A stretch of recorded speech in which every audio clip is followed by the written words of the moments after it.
Hello and welcome to Hearthstone. Silrace here with a Warlock starter deck. And as per the previous starter deck videos of mine, we are trying to make a workable deck with minimal crafting. And in this deck we actually craft no cards whatsoever. If you do not have something yet, because you do have to hit level 10 as a Warlock to have access to all their basic cards. So if you are not level 10 yet, you might miss an occasional card from this, well, to get to this deck list. And, well, you can substitute it with pretty much anything to have it work still. Because, to be outright honest with you, the actual cards for the Warlock itself as the class cards, especially some of the basic cards, are rather on the weaker side of things. Now this deck features 2 Succubus, whatever, and 2 Soulfires, which cause you to discard a random card from your hand when you play said card. And obviously if you have no cards in your hand, if you play with either of these things, the disadvantage is negated entirely. However, don't be entirely afraid of playing these cards simply because you'll lose a random card. For example, turn 2 Succubus on the field can be absolutely devastating if your enemy does not have something handy to deal with it, because it's a 4/3 creature, it does pretty damn well.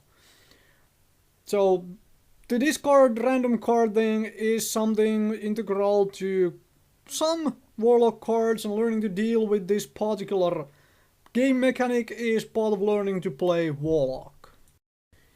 So I decided to stick in a single Voodoo Doctor into this deck, particularly because, frankly, a lot of early low-cost minions begin to lose their value once you hit turn 6, 7 and up.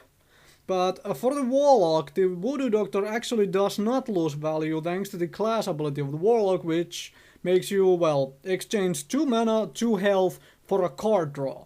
So even if you get this thing after turn 2, 3, you probably can use its battle cry to actually gain back some health, which you have used to draw cards.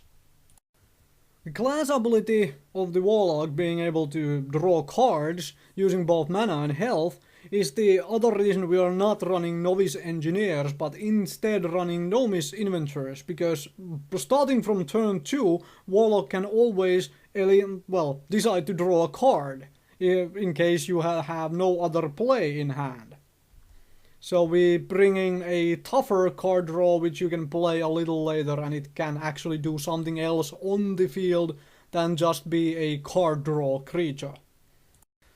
So the deck also features quite a few spells which deal straight up damage, making it a good reason to bring a creature or a couple with actual spell damage bonus on them. So even on turn 2, if you happen to have both Soulfire and Kobold Geomancer, you can do 5 damage straight up with a drop Kobold Geomancer and 0 mana cost Soulfire, if that is something which you deem as a good play for turn 2.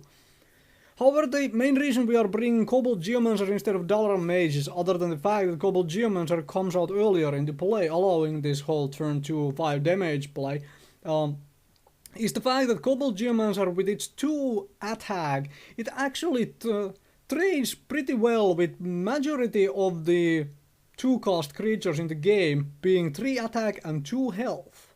So it can be used for attacking as well. Let's talk about corruption. Not the political kind, not the other kind, let's talk about this card on the screen. So there is one of these in the deck to deal with, you know, endgame nasty creatures such as a taunt or some random legendary someone throws out. The main issue with corruption, however, is because there is one turn after you use it where the enemy can still use their creature before it gets killed by the corruption.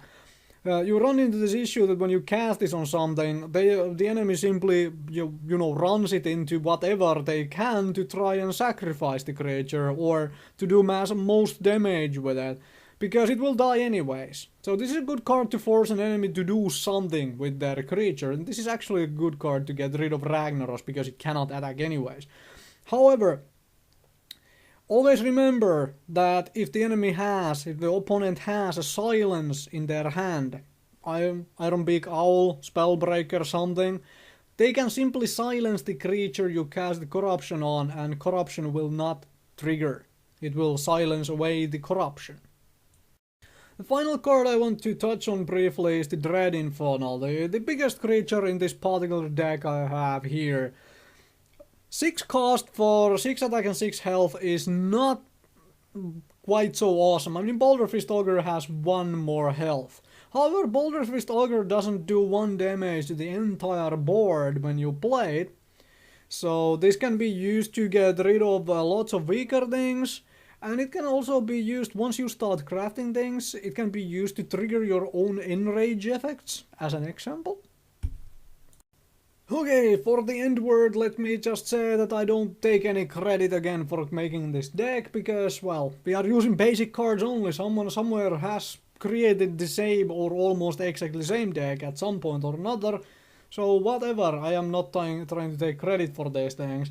However, I would have to say though that the some of the starter cards for the Paladin are pretty much on the weaker side. I mean, Corruption is a really good example. Silence creatures are neutral creatures and everyone has access to them. Makes the Corruption a little weaker because of all that stuff. And so on. So if you really want to play Warlock, I suggest to heading towards the crafting side of things. Especially if you want to play around with Dread Infernal and do some, you know, nice combos with enraged creatures and so on. However, thank you very much for watching. Hopefully you learned something about Warlock, and hopefully this might help you get started playing the Warlock class.